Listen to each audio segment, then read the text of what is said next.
Good afternoon, everyone. This is Christopher Kraus, your Learning and Development Specialist for North America. And today we have a great session for you. We are celebrating Women's History in Aviation as part of our Embrace Diversity and Inclusion initiative here at Embraer. And today we have two guest speakers with us. We have Lieutenant Gabby Deza and Lieutenant Ronnie Russell. Both are pilots in the Coast Guard. Lieutenant Deza is a MH-65 pilot, and Lieutenant Russell is a C-144 pilot. We're happy to have you both here today. Did I say that right? Was I correct in saying? His name. They were both great. Okay. I was afraid that the MH-65 and the C-144. Wanted to make sure I got that right. So, well, it's good to have you both here today. Thank you for being with us. Thank you for having us. Thank you. Yes. Well, I wanted to know if you would just give us a little bit of background about yourselves, if you wouldn't mind. Maybe Gabby, could you go first and just let us know a little bit about you? Absolutely. So Ronnie, I'm also a Coast Guard pilot. I fly the MH-65, like Chris said. I'm currently stationed at Air Station Borinquen in Aguadilla, Puerto Rico. I've been here for about 2 years, and I'm moving this summer. Going to join Ronnie over at Air Station Miami, which I'm super excited about, which is home for me and my husband as well, who's actually at Coast Guard boot camp right now. He graduates next week. So it's a new chapter in our lives. I've been flying for the Coast Guard for, I'd say around, 2.5 years now. I've loved every minute of it. The opportunities have been insane. I'm sure Ronnie has had even more stories. She's been flying longer than I have. And it's been great. I really enjoy being a part of the service, being a part of Coast Guard aviation. It's been very fruitful. Very nice. Very good. And Ronnie, let us know a little bit about you. Sure. Hi, everybody. My name is Rodako. Everybody calls me Ronnie Russell. I am currently stationed at Air Station Miami in Miami, Florida. This is my second duty station. Previously, I was stationed in Corpus Christi, Texas.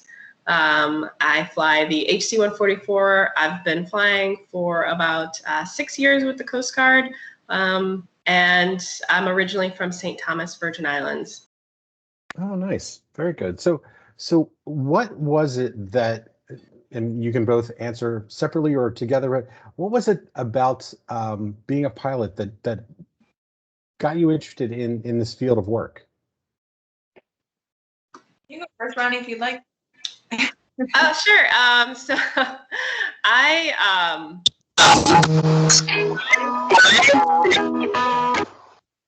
always wanted to fly from a young age, just because traveling out of the Virgin Islands, you kind of always had to take a plane. So I grew up flying a lot on seaplanes and at the time American Eagle. So I kind of wanted to be a flight attendant, but I have an uncle that flew for US Airways that kind of was the planted that seed. He was like, hey, have you considered being a pilot? And then I had family in the military, so it's kind of what made me shift a little bit into thinking military. And then I just happened to meet some pilots in the Virgin Islands that did a destination wedding. And that's how I heard about the Coast Guard. And that's pretty much it. Just kind of a lot of, little things here and there. And then a fortuitous meeting in the Virgin Islands is what got me into flying aviation in the Coast Guard. Very good. Cool. So, you all know, I just introduced it, that we are celebrating Women's History in Aviation at Embraer. So how is it, as a woman in the Coast Guard, do you see a change over the last few years when it comes to women being in roles like you both have? I personally have seen a change just at my own air station. When I first got to my unit, it was only the incoming captain, female pilot, and then there was only one other female in the wardroom besides her when I came in. Now we have 2 more that came in, so we're out of 18 pilots, 5 of us are female. So that was already a huge growth between 1 year to the next. Looking around I met actually Ronnie at Women in Aviation in 2020. right before the pandemic really, kicked in a gear in the US. And I was surprised by how many women I saw there, not just for Coast Guard aviation, but all the other, aviation industries and companies, all the women I saw everywhere and all of the meetings and the forums. I was pleasantly surprised. So I definitely see a change. And I think that comes from outreaches like what your company is doing, for example, with this diversity inclusion. People see themselves in these roles. They see women in these roles that they hadn't seen for themselves. And now it's becoming a possibility because they see a woman like them in these positions. Awesome. Ronnie, anything you'd like to share beyond that? No, I would just echo. I think I've been really fortunate. So usually with fixed wing units, they're larger units. They're dual airframe usually. So I've been at dual airframe units where it's both helicopters and fixed wing. So I've been fortunate because of that to be in wardrooms where there's more women. When my first unit, kind of the same thing with Gabby, we had two of us. Like when I got there was one other woman and she was like, oh my God, I'm not alone. And that was between both airframes. And then we got up to 4 and that was the max we had. And then we all transferred out at the same time, leaving one person behind. And then Miami has been great where we have like 8 to 12 women and really that support system. And I got exposed to women in aviation pretty early from, back in Corpus with the one other female pilot. She was like, I'm taking you to this. And so I got to see just like that helped with networking and just meeting other women. And I think as a whole, we're doing a lot more. There's a lot more organizations that are, interested in helping and just kind of like understanding, as Gabby mentioned, diversity, inclusion, and like women. And I've seen just in my time, like a couple of women's organizations and nonprofits pop up to help kind of just expose women to aviation. Wonderful. Very good. Well, I don't want to be the one to ask all the questions because I know we have a group of people on this call that would love to talk to you. So does anybody have a question for our guest speakers? If you wouldn't, since we're a small group, go ahead, Christian. I see your hands raised. You can unmute yourself and ask Awesome. the question. Hey, hello. Thank you very much, ladies. I really appreciate you guys being part of this, agreeing to be part of this presentation. I think it's phenomenal. I really, not only celebrating women in diversity, but specifically women in aviation. And my question is,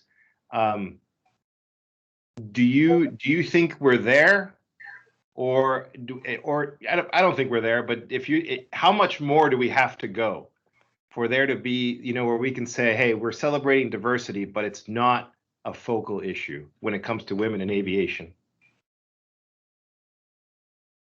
That's a really good question. And I don't know if there'll ever be this like perfect metric, where we can just say, hey, we're there.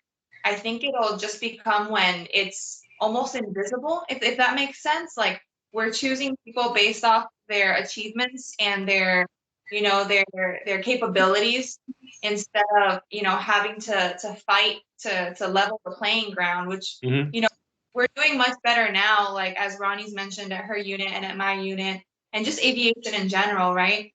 I think once we get to that level where we no longer have to question it, I think that'll be the day, but I really don't know. That's a solid question and it's something I think about too. Follow-up question that sort of leads into the first one. I maybe should have asked it reverse. Was, did you guys face any adversity when you decided, hey, I want to be a pilot, I want to get into aviation? Did you face any adversity in getting to where you are today? And if so, if you're comfortable discussing what it is and how you overcame it, that would be great. Ronnie, Nope. All smooth sailing for everyone. No, it definitely was not smooth sailing. Gabby, if you want to answer, I can answer it. We can both answer it. You can go ahead first.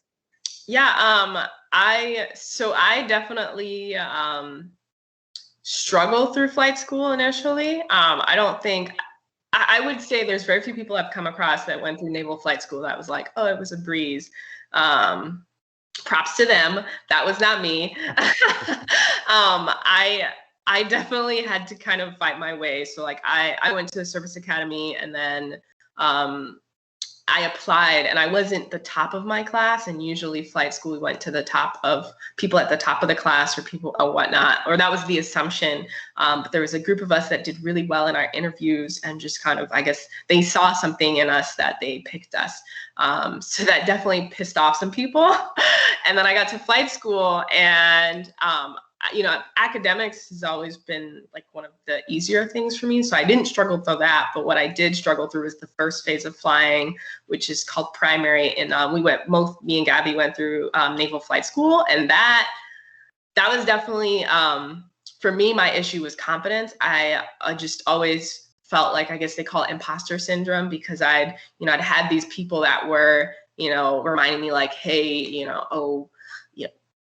like I was top of my class and I didn't get it. And just like, the group of people I went through in flight school with were, some of their friends didn't get it. So I was kind of just feeling like that, and like, oh man, is this really right for me? And when I wasn't kind of in my head and focused, because I am my own worst enemy, I would do well. And we have what's called an on-wing. They pair you up for the first couple of flights to kind of teach you the plane and teach you to fly. It's the Texan T6. And my on-wing kind of realized that like when I'm not focused on, just everything so hard, that like I would do better. But then I went to other instructors, and I still had that confidence issue. And so I struggled in that first section of flying. And I flew with the lead person of the squadron for what was called a progress check, because I had failed the previous flight. And he was like, Ronnie, you know what you're doing. He's like, you flew fine. He's like, you just need confidence in yourself. So that was my struggle. And that's something I've struggled with through flight school. And like after, is just having the confidence to be like, I belong here. This is for me and I can do this. Because everybody else can see it. It's just reaching for me to see it, and, getting to that point. So I'd say that was something that that was my struggle that I had to kind of work on and continuously work on, just not getting in my head and being confident in myself and my skills. Ronnie, it's like we're on the same wavelength, because I was gonna mention imposter syndrome too, because I don't think there's ever a day where it doesn't, start to eat at you. Even when you have a great flight, you do well on a check ride. When I entered through the Coast Guard through a program called C-SPY. So it's kind of like ROTC. It's the Coast Guard's version of it. You're in college, you go to basic training, and once you graduate college, then you would go to officer candidate school, and then you'd earn your commission that way. I had made it very clear to my recruiter, and I would, tour Air Station Miami, because I was nearby to where I lived and grew up. And I would always hear people say, and I don't think it was with bad intentions, but I would hear, oh, you're Latina and you're a female. Don't worry, you'll get picked up for flight school. Mm-hmm. And then it started to go away at me, because it was like, well, I also have my private, and I'm working on my instrument, and now I'm working on my commercial. Does that not count? But you're just taking me at face value as a number. And then, same thing, everything Ronnie just said, 100%. I'd be at flight school and I'd question myself. I'd get in my brain like, am I here because I deserve to be here? Or am I here because someone is trying to fill a quota, right? You start to eat at yourself, and it's really difficult, because then that takes away all your brain power. Instead of focusing on what you're trying to do, you're questioning your own, your confidence is just down the drain. So yeah. Ditto 100% to everything. It's almost like the pendulum swings the other way, because it's like that filling a quota. That's really interesting. That's very insightful. Thank you very much. I appreciate your time. By the way, both of you are badass. I don't care what anyone says. Thank you, Christian. Thank you. Sword. And what I've definitely, the pendulum swings one way, and it's like, I feel like it's a double-edged sword, because the entire premise behind these outreach and diversity and inclusion is excellent, right? We need to level out the playing field. It's important to have representation, so that people like myself and Ronnie see ourselves in these roles, and then little girls see themselves in these roles, or little boys even see us, and they're like, yeah, I can do that too. Whereas before, they wouldn't even think about it, right? Because they didn't see anyone in these things. But then the double-edged portion of it is then it makes us question, whether we're here based off of our performance and abilities, or we're here based off of, quotas. So it's it's not an easy thing. Diversity and inclusion is not an easy thing. It's very abstract, and it's one of those hard things people just need to talk about, even though they're hard to talk about some of these topics. I think a great thing to focus on is exactly what you just said. Little kids are watching you, and you are like, you're it for them. Oh, I want to do that when I grow up.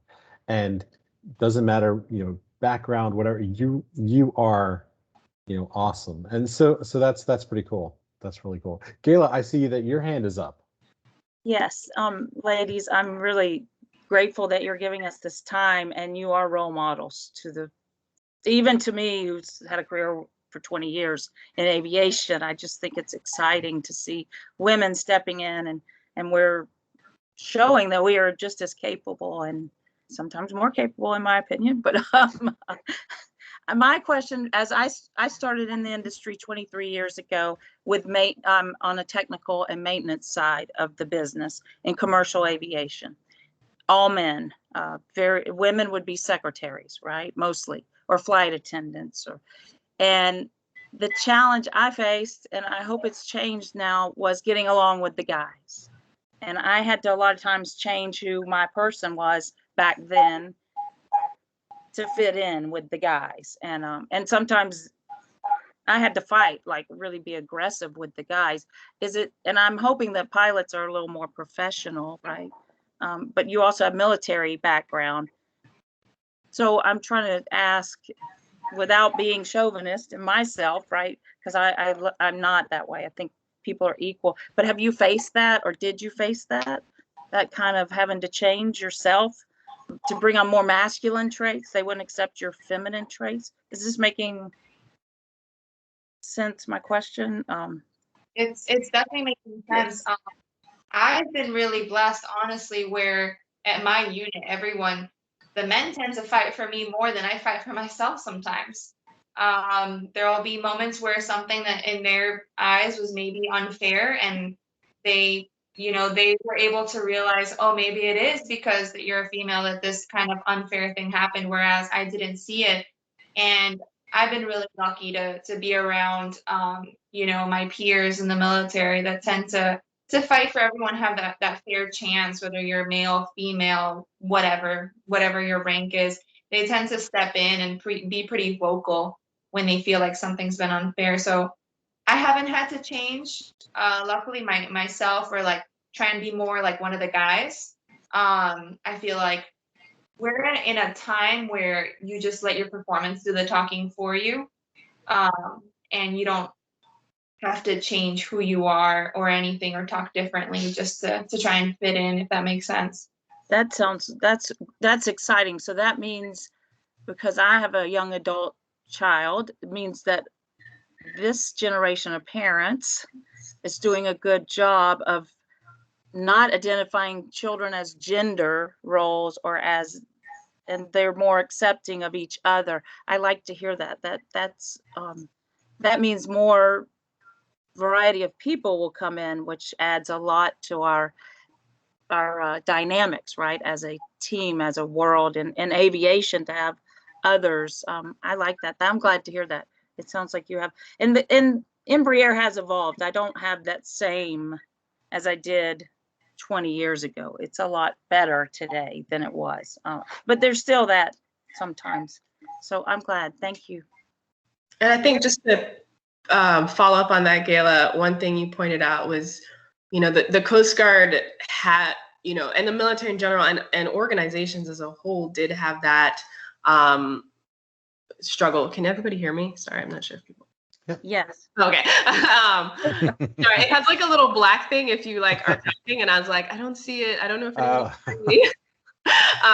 But I think, like I know some, chiefs, and I've talked to some people, and I had comments, but that said to me, but I think from the people that said it, they were kind of like what we call the old guard, like, just like a different era. And I'm happy to see, like, those comments. Like, I remember when I was at my first unit, I had a guy tell me, better not get pregnant if you want to get qualified. And I was like, okay. Wow. But people like that are, they're on their way out. And I would say, you know, like as a whole, you know, that sort of mindset, you know, you see less and less frequently, hopefully, from comments like that. And with, you know, I think that older, you know, that old era where comments like that were, you know, a joke or acceptable are like, you know, people realize like it's 2021 that those comments don't fly, and that era is hopefully on its way out. That's good. I've had guys directly say, I will never work for a female that work at our company. And a lot of them are retiring or got let go. But yeah, it's been, I'm glad to hear that things are changing. 'Cause it's way over time, right? As a female in this industry, and I've only known pretty much aviation, so I don't know other industries, and I don't want to leave aviation because it's my passion too. So thank you for sharing that, and both sides, right? Thank you very much. Awesome. And Julie, I see that your hand is up. Hi, yes. Thank you guys so much. And you have definitely already shared, and some of the questions that I had were already asked. And I mean, Ronnie, the comment that you just mentioned about if you want to get selected, don't get pregnant. I really, really, really hope that doesn't really affect us anymore. So I appreciate for being so honest and open. My question is actually more for Gabby, because I feel like there wasn't much of a chance. We jumped into such intense questions, and I just wanted to sort of step back and ask, you know, re-ask, how did you get into aviation? And I know that you had some relationship with Experience Aviation, the flying classroom with Barrington, and I know that the foundation, which is what I take care of here in Brer, we have had some great work with them, and I know that they do a lot for the community, and I just wanted to hear a little bit more about how you got into it and how they were part of it. Yeah, thanks for asking. I'd be remiss if I didn't mention Barrington Irving and his role in helping me get started in aviation. Ronnie, I swear I'm not copying your story, but my uncle was an airline pilot and I was in love with just the idea of aviation. And I was like, you know what, maybe I'll be a flight attendant. I think I'll do that, but I'm not going to do anything. I'm not going to be in the cockpit. No way. And so, you know, that's me automatically just, you know, selling myself short, you know, with, you know, what my potential could be, right? Like I could be flying it. And I was in high school. Aviation was kind of like, yeah, that'd be really cool, but A, I don't have the money for aviation because it's expensive, and B, I don't have confidence in myself to be able to do something like that. I just thought it was way beyond my reach. Then I was actually in high school, junior year, I believe, and I met Captain Barrington Irving. He was the keynote speaker at this summer leadership event I was part of. And I was just like immediately blown away. I was like, okay, like I need to do this. I actually ended up going to the same university he went to, Florida Memorial University, because he was the one that showed me, hey, this school right here, I understand that you want to join the Coast Guard. I had applied for the Service Academy, like Ronnie had. I wasn't as smart as Ronnie is, so I was not accepted for the school. I was like, that's fine, Coast Guard, you'll see me one day anyway. And then Barrington was like, hey, there's this school right next to Opa-locka Airport. They have an aviation program. I recommend you go, you know, see what they're about. And I was like, we'll see, because I don't know if I'm going to be able to find the funding for, you know, aviation. It's just way too expensive. And had Barrington not introduced me to Florida Memorial University and the amazing aviation program they had there, then he knew I wanted to join the Coast Guard. So he introduced me to Ryan Seymour, which is actually one of the C-144 pilots that works with Ronnie. He was like one of the very first Coast Guard pilots I met. And then he was the one that was like, hey, do this C-Spy program that's super cool with the Coast Guard, where you get to be a college kid and you get paid to go to school. You'll get your aviation funded, and then you'll earn your commission and join the Coast Guard anyway. So Barrington was really the one that just like a domino effect. He's like, check this out, do this, do that. And then not to mention my very first flight in a small airplane was with him. He pretended that I did the landing, so I got really excited and thought I totally greased that landing. I know it wasn't me, but at the time I thought it was me, so I appreciate that. So. That's great. Yeah, thank you for sharing. I mean, I do love their work, so I was just curious to hear your experience.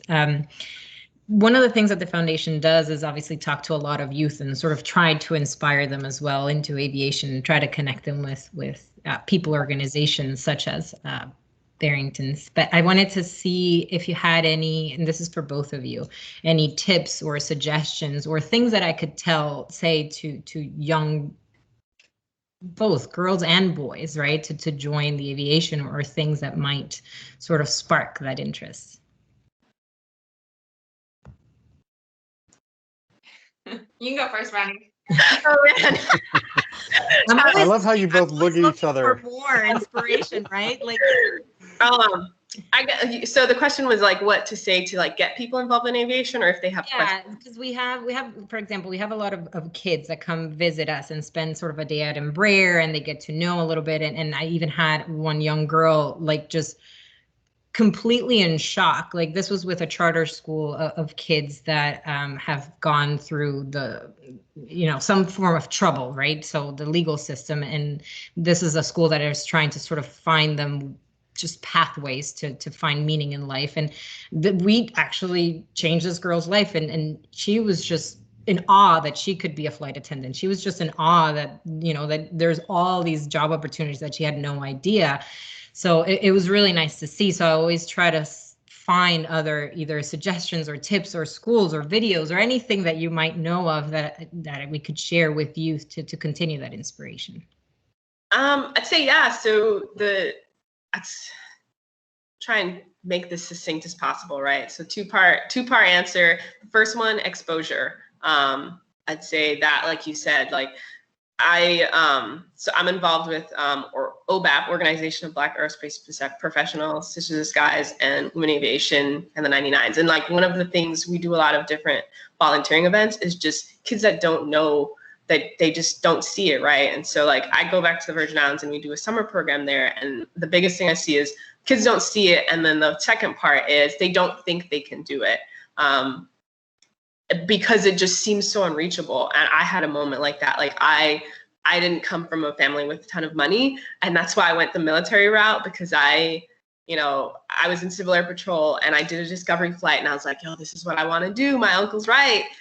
And then we went to the local flight school, and we were like, hey, I'd love to do a flight. And they hit us with that bill, and my mom was like, maybe next time.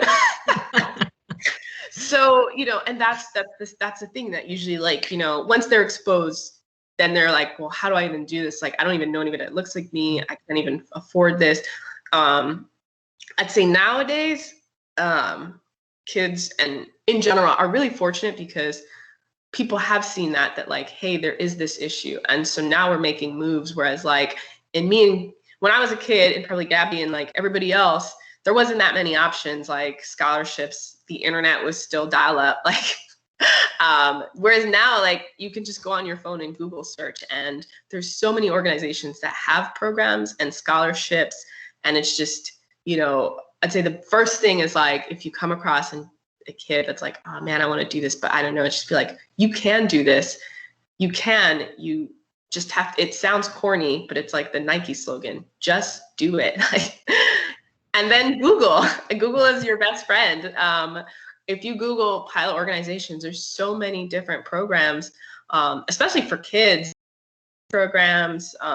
We do one in Miami with Sisters of the Skies, which is an organization for women of color, to try and, promote women of color in aviation. We do Girls Rock Wings to show kids, like, hey, especially, like young girls, like you can do this. And then there's different scholarships, and there's lots of scholarships that go kind of, unaccounted for. People don't apply as much for them. So I would just say, like, people can do it. It's not nearly as unattainable as you think it is. There are going to be struggles, and I'm not going to say it's an easy journey at all. It's not. But it is attainable. And then just like Google and look for ways, because there's somebody out there, you can either Google a name, there's somebody out there that's done it before you, and most people in aviation are very willing to help especially like, women, minorities, whatnot, because we face those struggles. And then, from there, scholarships. Hopefully that was short and simple. Hopefully that was No, it's good. I always like to hear more. I'm always trying to improve our motivation. Gabby, anything else to add? I'd only add, there's also Girls in Aviation Day. Mhm. I think it's August 26th, September 26th. I think it's in September. But you can find like local chapters, and normally last year, because of COVID, it was a free event. It was a virtual event. I would say look for a local chapter, and like Ronnie's saying, exposure is number one, and then networking. You'll go to those events, and there's always someone that's willing to, who's made it in the aviation industry and is willing to hand out those scholarships like Ronnie's talking about, and invest the time in providing career path guidance. So Girls in Aviation Day is a good thing. Look for local chapters. I know they're all around the United States. And then AOPA, I remember they were providing like, I forgot the exact name for it, but they were providing like free aviation kind of like lessons online. I don't remember the exact name of it, but we shared that at our unit last year because we have a bunch of active duty members and their children, especially during COVID, everyone had to suddenly learn how to be a stay-at-home teacher, or and it was like, oh, first of all, I'm not even a parent, so I can't even imagine doing that. And then on top of that, now you have to be your kid's teacher. It just blows my mind. So I was like, here's some things that you can share with your kids to, that while they're on the computer anyway, they can learn a little bit about aerodynamics and just the basics of aviation. So I know that the company was AO, but I just don't remember the exact name of the. Thank you. I appreciate it. I think they have like I want to say, I don't know if it's Rusty Pilots, but I know Women in Aviation also came out with the Girls in Aviation app that like has different features, like Gabby mentioned, like just kind of like basic aerodynamic stuff, like reading charts. Great, thank you. Have either of you had a chance to be a mentor for the next generation, and how has that worked for you, if you have?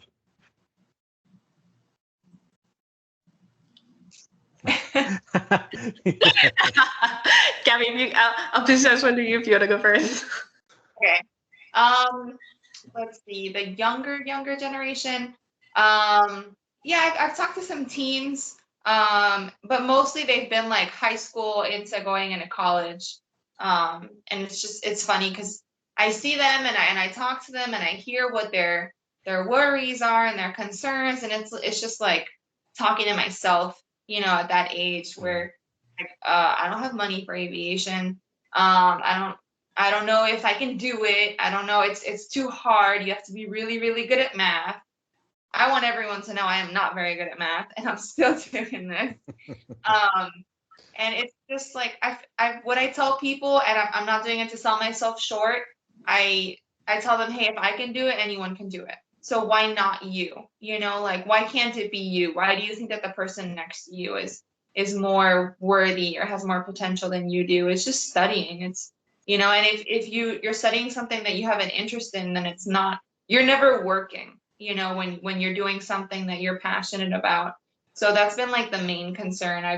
I recently met with one of the kids of one of the flight mechs that work with me, and man, that girl, like, she has it all together, way more ahead than I was at that age. She's already planning all her college applications and this and that, and I'm like, wow, she just has it together. And I'm like, hey, like, there's these really cool programs that I was made aware of when I was your age, and I'd be remiss not to let you know about all the opportunities, particularly in the military, right, in the Coast Guard, that, if you're interested in the Coast Guard and the humanitarian role in our, 11 different missions, I strongly recommend you shoot for a career in the Coast Guard and aviation, because I haven't regretted it one bit, and I have a bunch of friends. When you go through Naval Flight School, it's pretty cool because you work with Marine Corps and Navy students. The other branches, they have my respect. I love them, but all my love rests with the Coast Guard. And 90% of the time, people want to switch over to the Coast Guard, just because of our mission set or our quality of life. It's just different. So those are just some of the things I've talked about with teenagers graduating high school, going into college, and they're just looking at what should they do next, what should they study. I find it's interesting, and I've heard this before that like you said, the things that were an issue for you, a few years ago, are the same issues that kids these days are facing, in their minds. So humans, right? We don't change. No, But yeah. And I think you both have mentioned at one point or another that you are your own worst critic. So it's a challenge to get beyond that, but I think being a mentor helps people get past that, because I think we are all our own worst critics. So that's great. Good that you have that opportunity to do that. Group, what other questions do you have for our special guest today? I don't see any other hands up.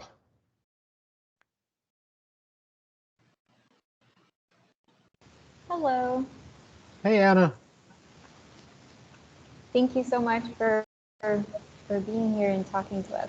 It's a similar question. I mean, part of it was answered already, but not necessarily what were your challenges as a woman, just what were your challenges overall in the profession, getting there, and then through the different positions to get to where you are today. Ronnie and I are gonna look at each other for a while. Yeah, 30 seconds of staring at each other. Yep. I guess since Gabby led the first one, I'll just so for me, I guess, yeah, so that my scenario of the confidence was more so not really, I guess, a struggle as a woman. That was just in general. I would say promoting through, so my first unit was definitely very trying. And really kind of like, I think everyone in I don't know, maybe not everybody in aviation, but most of my friends, I'd say at a moment where they were like, I don't know if I want to do this, and like have considered like maybe not drastic, maybe well, I guess, yeah, turning in their wings, or just being like, hey, maybe this isn't right for me. And Corpus was definitely that for me throughout. So the unit was just standing up. It was a transitioning from the Falcons, which the Coast Guard previously had, which was a jet, to the 144. And it was if anybody's had to stand up something before, or a new program, it was a struggle. And so I showed up as what was called the new nugget, which is the first kind of like person out of flight school showing up. So everybody else was really senior. They had been flying for years in the Falcon. They were somewhat sad when the plane left, anywhere between, ambivalent to bitter, for essentially losing the plane that they loved and having to fly a new plane. And so I kind of came into that as like the new person, brand new out of flight school, knowing nothing. And it was a very slow transition. So we had one plane, and then we didn't get to, I think, like, it's a 3-plane unit to like halfway through my time there. And we struggled with maintenance issues, transitioning. So I just was not flying a lot. And it was hard to kind of get qualified because I was flying like once every 2.5 weeks, which when you're trying to learn an aircraft is not a lot. So it slowed down my timeline. My peers were at other units where I'm at in Miami, which had already transitioned. People were making aircraft commander by 2 years.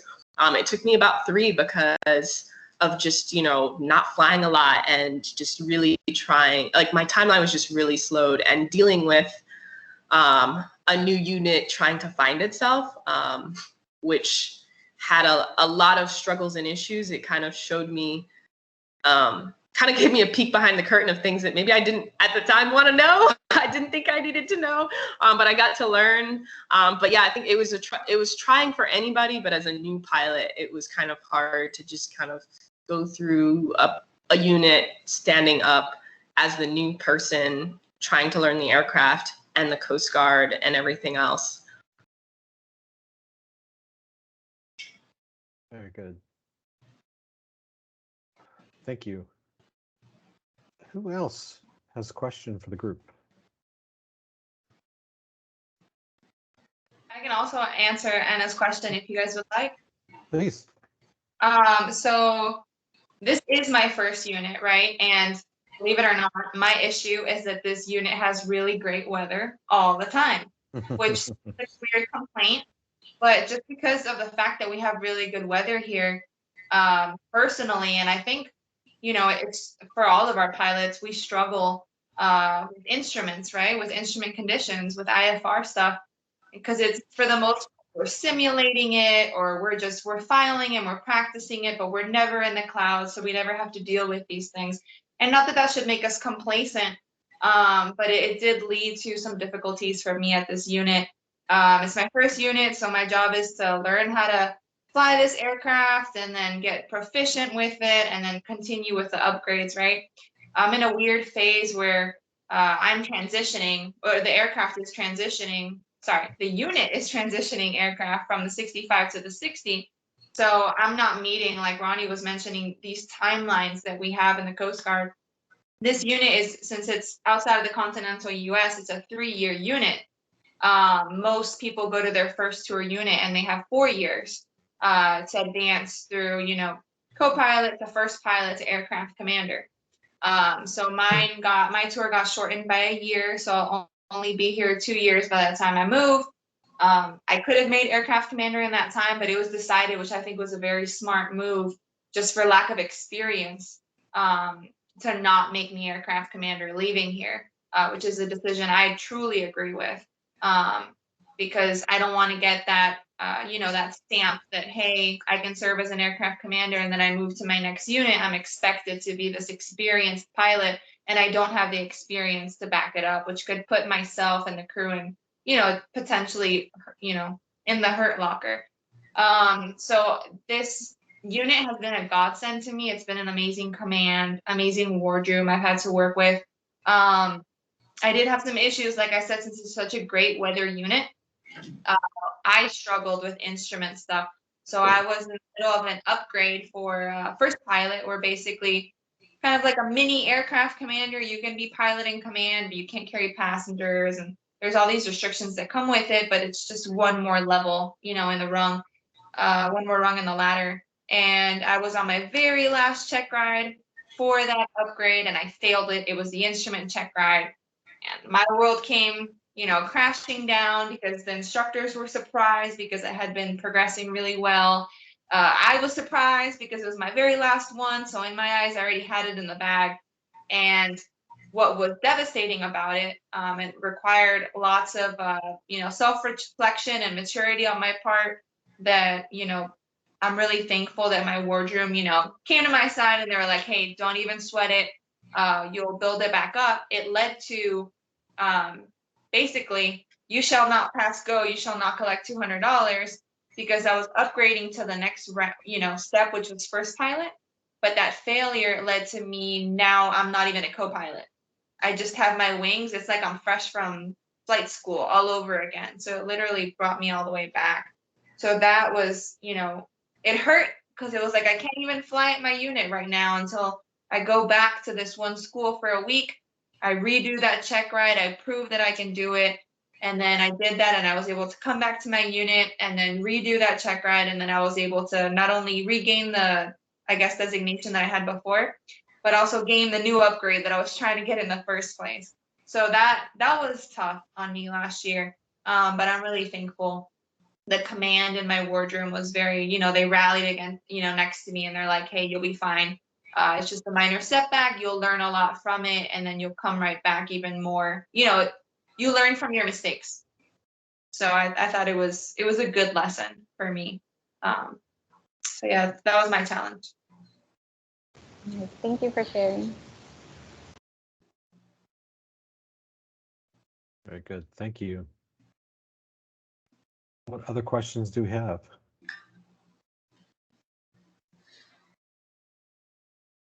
I think we're coming to the end of our session.